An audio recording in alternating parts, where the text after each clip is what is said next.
मैं हूं आलिया, आप देख रहे हैं ब्रेकिंग बैरियर्स। आज हम बात करेंगे एक बहुत ही अहम मुद्दे पर। और ये इशू ऐसा है कि जिसकी हर कंट्री को बहुत जरूरत है, इस दुनिया को इसकी बहुत जरूरत है। और खासतौर पर जब हम पाकिस्तान की बात करते हैं तो पाकिस्तान में तो इसकी बहुत ही ज्यादा जरूरत है, और वो है तालीम, एजुकेशन। और जब हम एजुकेशन की बात करते हैं तो हम ये हमेशा से ये कहते हैं कि क्या वजह है कि भारत में तालीम का मयार इतना ज्यादा है, वहां पर हमें लोग बड़े पढ़े लिखे दिखाई देते हैं।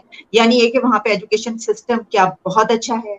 वहां के एजुकेशन सिस्टम में ऐसी क्या बात है कि वहां पे लिटरेसी रेट भी ज्यादा है और वहां की तालीम के बारे में बड़ी बात की जाती है, जबकि पाकिस्तान का एजुकेशन सिस्टम जो है वो हमेशा से बात कही जाती है कि इसमें बड़ी खराबी है, इसको ठीक करने की जरूरत है, और लिटरेसी रेट भी कम। तो इसी इशू पर बात करने की आज हमारे साथ मौजूद है सीनियर जर्नलिस्ट और सोशल एक्टिविस्ट। हमें ज्वाइन कर रही हैं अंबर जैदी साहिबा। Ambar Zaidi, thank you so much for joining me from Delhi. बहुत बहुत शुक्रिया आलिया जी, आपने शो पे अंबर बुलाया जैदी, उसके लिए जैसे बहुत मैंने बहुत बात शुक्रिया की, हम तो ये जी। कहते हैं, हम ये जानते हैं कि ऐसा है। अब जैसे फर्ज कीजिए कि हम अगर सिर्फ लिटरेसी रेट की बात करें तो पाकिस्तान में अब जो लिटरेसी रेट कहा जाता है वो कहा जाता है 59%। हम्म, पाकिस्तान जो इंडिया है वहां पर कोई 74% से ज्यादा है। अच्छा, जी। 59% की जब हम बात करते हैं तो उसमें भी कहते हैं कि जो अपना नाम भी लिख पढ़ लेते हैं थोड़ा बहुत, उसको भी इसमें शामिल कर लिया जाता है। हम्म। और मुझे ये भी डाउट है कि 59-60% भी है, या इसको जो है यहाँ पे अक्सर ऐसा होता है कि जब सर्वेज होते हैं तो वो बढ़ा चढ़ा के बताया जाता है। लेकिन चलें, अगर हम 59 भी माने तो आप क्या समझती हैं? आप मुझे बताइएगा कि इंडिया के एजुकेशन सिस्टम के बारे में जो ये सोचा जाता है, ये वाकई ये सही बात है कि बड़ा बेहतरीन आपका सिस्टम है और आपका इतना अच्छा लिटरेसी रेट आप समझते हैं कि बड़ा अच्छा है? बिल्कुल, इसमें कोई समझने वाली बात नहीं है। भारत की जब हम बात करते हैं तो भारत में एजुकेशन की जो बात है वो हजारों सालों से एक जो शिक्षा या एजुकेशन का जो इतिहास रहा है वो हमारे हजारों सालों पुराना है। तक्षशिला की जो हम बात करते हैं वो अभी पाकिस्तान में है, और नालंदा यूनिवर्सिटी जो दुनिया की सबसे पुरानी यूनिवर्सिटीज रही हैं, जहाँ पर दुनिया भर से लोग शिक्षा ग्रहण करने के लिए, ज्ञान और एजुकेशन के लिए आते थे। और हजारों सालों से एक सिस्टम रहा है जो भारत में एजुकेशन का सिस्टम रहा है। जब एक मॉडर्न एजुकेशन, जो मॉडर्न एजुकेशन का एरा आया, जब ब्रिटिश काल के वक्त में, उससे पहले आप दशकों पहले चले जाएं, हजारों साल जब जाते हैं, तो भारत में एक एजुकेशन का ऐसा सिस्टम होता था कि लोग जो राज घराने होते थे या जो भी लोग इस तरह के परिवार से होते थे, वो अलग गुरुओं के आश्रम में जाकर एजुकेशन के लिए जाया करते थे, जिसपे वो साइंस,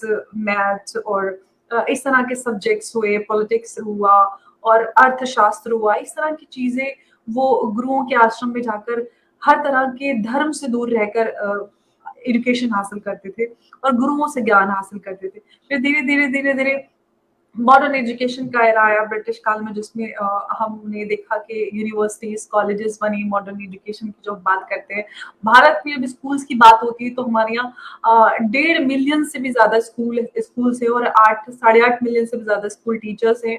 और इतना बड़ा देश है। एजुकेशन की जब हम बात करते हैं तो ऐसा नहीं है कि सिर्फ कहने के लिए कह दिया जाता है कि हमारे यहाँ लोग बहुत पढ़े लिखे हैं। इस देश ने दुनिया भर को ज्ञान हो, मैथ्स हो जीरो हो, आर्यभट्ट जीरो भारत ने दिया, योग भारत ने दिया, आयुर्वेद भारत ने दिया। कितनी ही सारी ऐसी चीजें हैं जो भारत की हैं। तो भारत एक अपने आप में एक बहुत पुराना इसका अपना शिक्षा का और एक अपनी कला का, हर चीज का एक अपना इतिहास रहा है, हजारों सालों पुराना। लेकिन पाकिस्तान के साथ हुआ ये कि उन्होंने अपने आप को भारत से अलग तो किया है, साथ में उन्होंने जो भारत की अपनी एक जो हिस्ट्री, कल्चर, जो हम लोग अगर आप अलग भी होते तो शायद आप उसको, आपको ओन तो कम से कम करना चाहिए था कि आप कौन है, जो आपकी असली पहचान है। तो आपने जो अपनी पहचान थी उसको बिल्कुल खत्म कर दिया। इसलिए पाकिस्तान में ये हमें देखने के लिए मिलता है, क्योंकि आप जब आपकी ओरिजिनल पहचान को छोड़कर आप कुछ और बनने की कोशिश करते हैं तो आप कुछ भी नहीं रहते हैं। वो पाकिस्तान के साथ हुआ है। तो भारत की जब एजुकेशन की बात हो तो भारत में एजुकेशन हजारों सालों से है। गुरुओं के आश्रम रहे हैं, एजुकेशन का एक अपना इतिहास रहा है। दुनिया की सबसे पुरानी यूनिवर्सिटीज यहाँ पर रही हैं, और कितनी सारी ऐसी चीजें हैं जो दुनिया को भारत ने दी। और आज भी सबसे ज्यादा स्किल्ड वर्कर्स भारत प्रोड्यूस करता है। हाईएस्ट रेमिटेंस रेसिपेंट भारत है। तो और हम देखें दुनिया की जितनी भी बड़ी-बड़ी चाहे टेक्निकल कंपनीज़ हो, टेक्निकल जायंट्स हो, उनके सीईओ भारतीय हैं। हम ग्लोबल स्टैंडर्ड्स के हिसाब से भी देखते हैं। तो भारत एक देश ऐसा है जिसमें ये सारी चीज़ें सामने हैं आज भी और हज़ारों सालों से। ठीक, ये जो आपने बात की वो तो बात बिल्कुल सही है। जब आप बात करती हैं हिस्ट्री के इतिहास की तो उसमें तो जो रूट्स हैं वो बहुत गहरी हैं। सब कॉन्टिनेंट को जब हम बात करते हैं तो वो तो आप मतलब बहुत पीछे जाना पड़ता है जो हमारे पास तहजीबें हैं, सिविलाइजेशंस हैं इस रीजन में। लेकिन ये भी आपने बात ठीक की कि अलग होने के बाद हमें ये जरूर करना चाहिए था कि जो अच्छी चीज है उसको हम रखते अपने पास। और हम भी अच्छा सिर्फ ये बात सिर्फ इंडिया की भी नहीं, अगर हम देखें तो बांग्लादेश को देख लीजिए कहाँ पहुंचा हुआ है।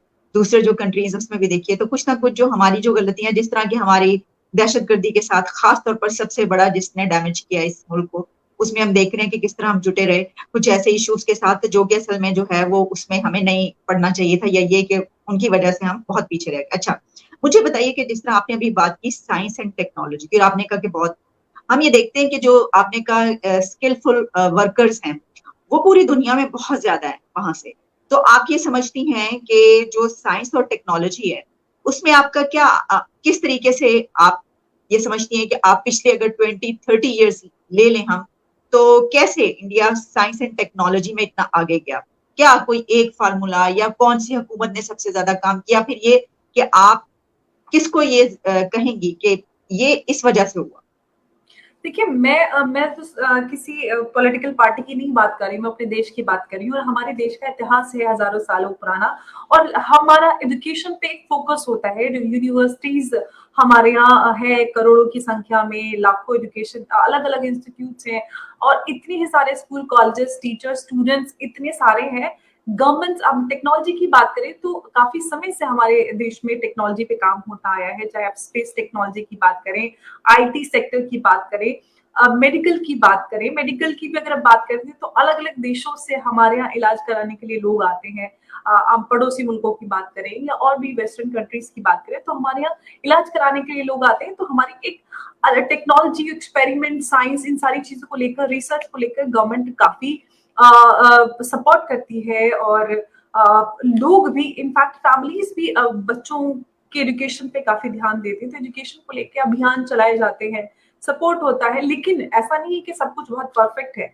अभी भी बहुत सारे रिफॉर्म्स की गुंजाइश है, एजुकेशन सिस्टम को करेक्ट करने की ज़रूरत है क्योंकि जो चीज़ें हमारे जैसे ब्रिटिश काल से मैंने बात की कि एक ब्रिटिश एरा शुरू हुआ, उसमें मॉडर्न एजुकेशन इंट्रोड्यूस हुई। फिर उसके हिसाब से उन्होंने जो हमारा एक एजुकेशन सिस्टम था, जो कि एक फ्री सिस्टम था, जहाँ पर लोग घरों से दूर रहकर, धर्म से दूर रहकर एजुकेशन हासिल करते थे। उसमें फिर उन्होंने अपने हिसाब से धर्म और जाति को, उन सारी चीज़ों को जिस तरह से इन्वॉल्व किया, फिर मदरसा एजुकेशन आ गई, फिर उससे वहाँ से एक इस तरह की फिर मदरसों में एक अलग तरह की पढ़ाई पढ़ा आप सब जानते हैं पाकिस्तान में भी मदरसा एजुकेशन है। आज भी हमारे देश में लाखों मदरसे हैं जो गवर्नमेंट फंडेड है। वहाँ पर जिस तरह की चीज़ें पढ़ाई सिखाई जाती हैं, बच्चों को किस तरह का अब्यूसिव बिहेवियर उनको फेस करना पड़ता है। इनफैक्ट एक आज ही सुबह मेरे पास एक वीडियो आई थी पाकिस्तान के किसी जगह की जो एक टीचर बच्चे को बुरी तरीके से मार रहा है, उसने 3-4 डंडियाँ बच्चे पर तोड़ दी और यहाँ पे भी इस तरह की चीज़ें सामने आती रहती हैं। पाकिस्तान से बहुत ज़्यादा इस तरह की वीडियोज़ आती हैं।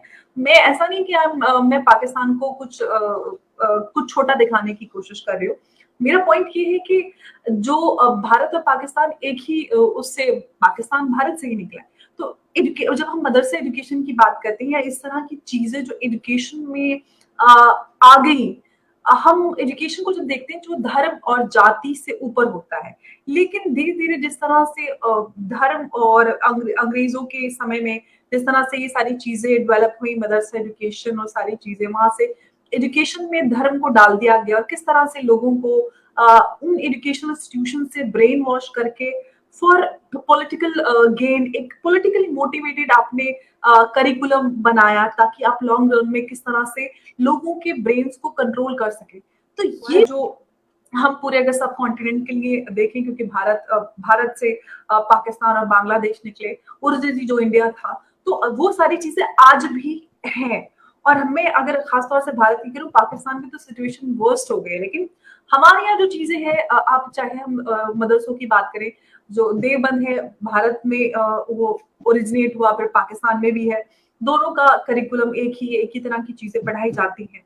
सवाल ये होता है कि जब हम एक इंडिपेंडेंट कंट्री की बात करते हैं, कंट्री लाइक इंडिया, डेमोक्रेसी की, वहां पर जब आप ऐसी चीजें पढ़ाते हैं जो पहले ही आप अलगाव वाद की तरफ ले जाती हैं, एक ही तरह के, एक ही धर्म के बच्चे हैं, एक ही जेंडर के बच्चे हैं, उनको आप इस तरह की चीजें सिखाते हैं कि अगर आप किसी गैर मुस्लिम को उसके त्योहार पर विश कर दे तो आपका निकाह खारिज हो जाएगा, आप किसी को होली दिवाली विश ना करें, क्रिसमस पे क्रिश्चियन को विश ना करें, या आपका धर्म सबसे बेहतर है और सब बहुत छोटे हैं, अल्लाह ही सिर्फ एक हमारा रब है, बाकी और लोगों के धर्म को जब छोटा करना सिखाते हैं, तो कहीं ना कहीं आप सोचिए कि आप किस तरह के ब्रेन्स प्रोड्यूस कर रहे हो और किस तरह का आप वर्क फोर्स या फिर किस तरह का ह्यूमन कैपिटल आप प्रोड्यूस करें, जो कि ना अपने लिए ही कुछ कर पाते हो, ना ही देश के लिए कुछ कर पाते हैं, क्योंकि हम जब ह्यूमन कैपिटल की बात करते हैं तो किसी भी देश के लिए ह्यूमन कैपिटल बहुत इंपॉर्टेंट होता है, क्योंकि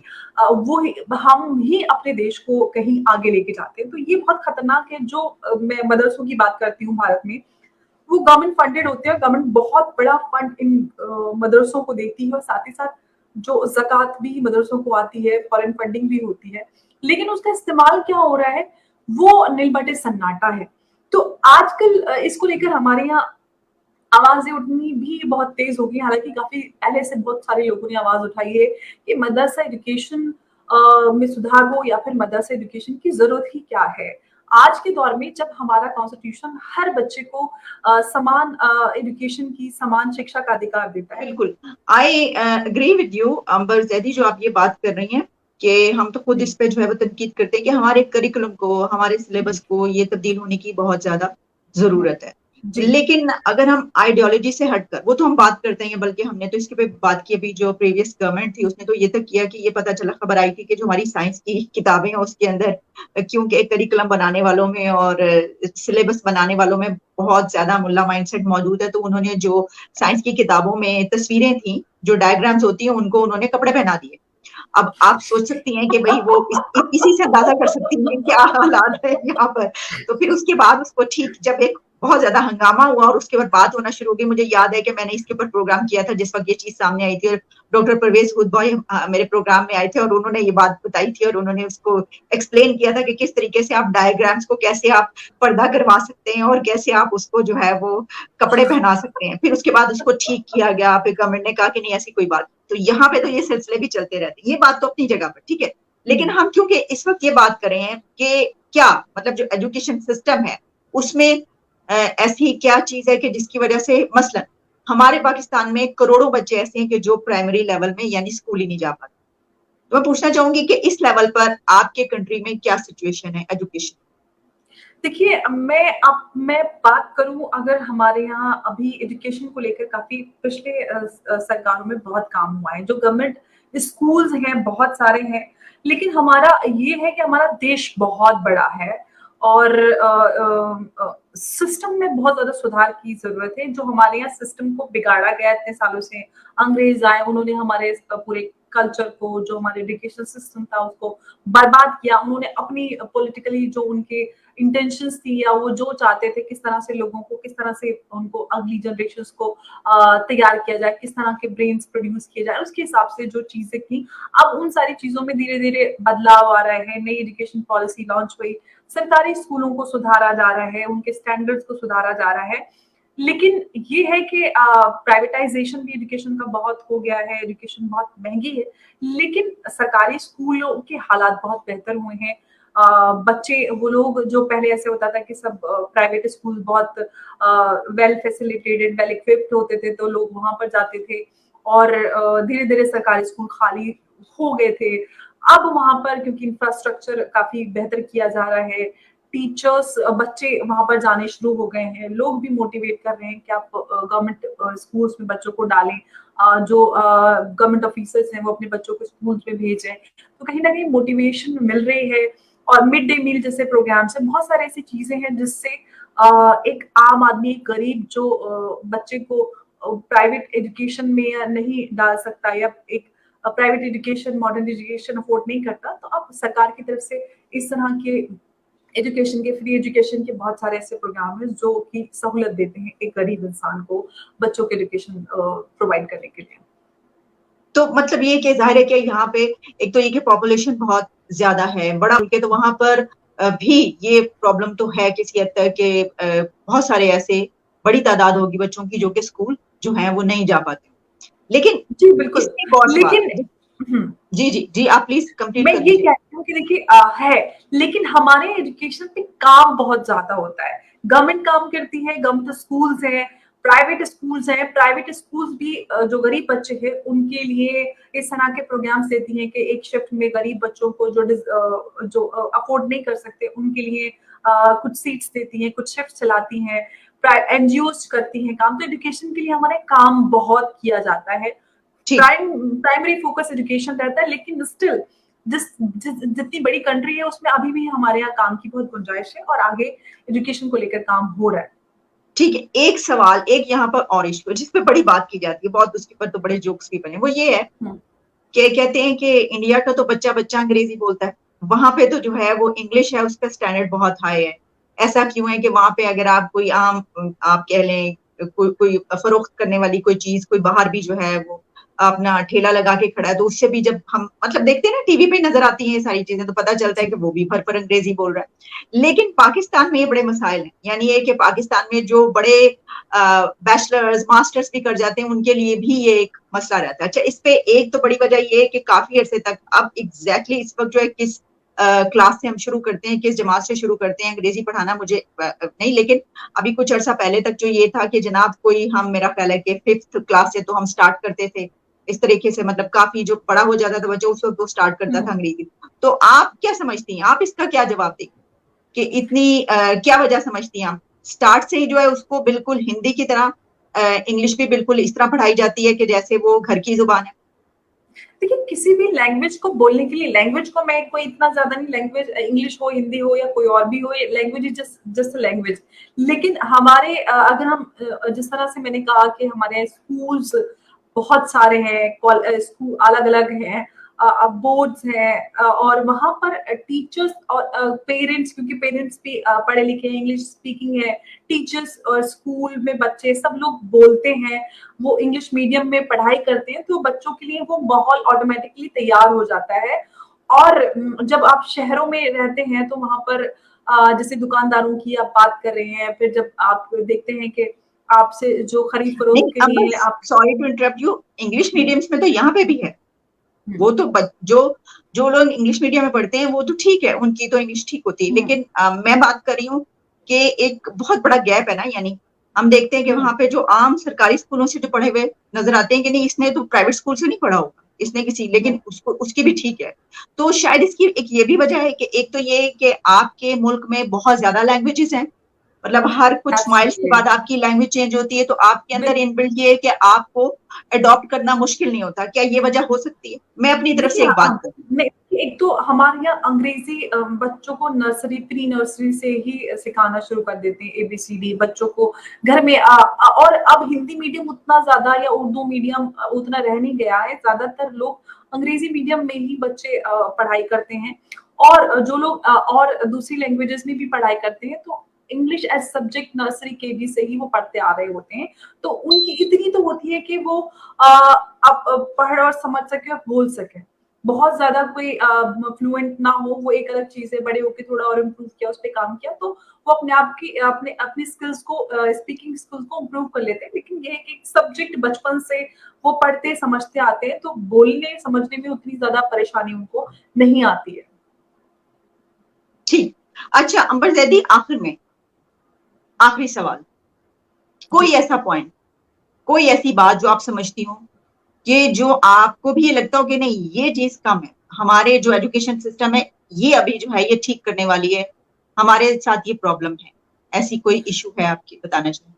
देखिए, मुझे लगता है कि एक तो हिस्ट्री को लेकर चीजें जो है हमारे देश में हिस्ट्री गलत पढ़ाई गई, वही जो ब्रिटिश और कुछ पॉलिटिकली जो इंक्लिनेशन के तहत जो सही इतिहास नहीं पढ़ाया गया उसको ठीक किया जा रहा है और सही करना वो एक चीज है। अदरवाइज मुझे लगता है कि और स्टैंडर्ड एजुकेशन के स्टैंडर्ड को और इम्प्रूव करने की जरूरत है। ऑल्दो हमारे इंटरनेशनल स्टैंडर्ड्स के स्कूल्स हैं, कॉलेजेस हैं, और भी बाहर से लोग पढ़ाई करने के लिए आते हैं, लेकिन इम्प्रूवमेंट की गुंजाइश हमेशा होती है। और एजुकेशनल सिस्टम को अपने देश की जरूरत और देश के इतिहास की, और हम स्पेशली जब बात करते हैं तो वो बहुत इंपॉर्टेंट होता है, अपनी पहचान और अपनी कल्चर को एक्सेप्ट करना और उसको एक फक्र के साथ अपने साथ कैरी करना हमेशा, तो आपकी पहचान को बहुत मजबूत करता है। तो ये बहुत इंपॉर्टेंट है कि सही इतिहास हम बच्चों को पढ़ाएं, ताकि वो अपनी आइडेंटिटी को लेकर, अपनी कल्चर और अपनी बैकग्राउंड को लेकर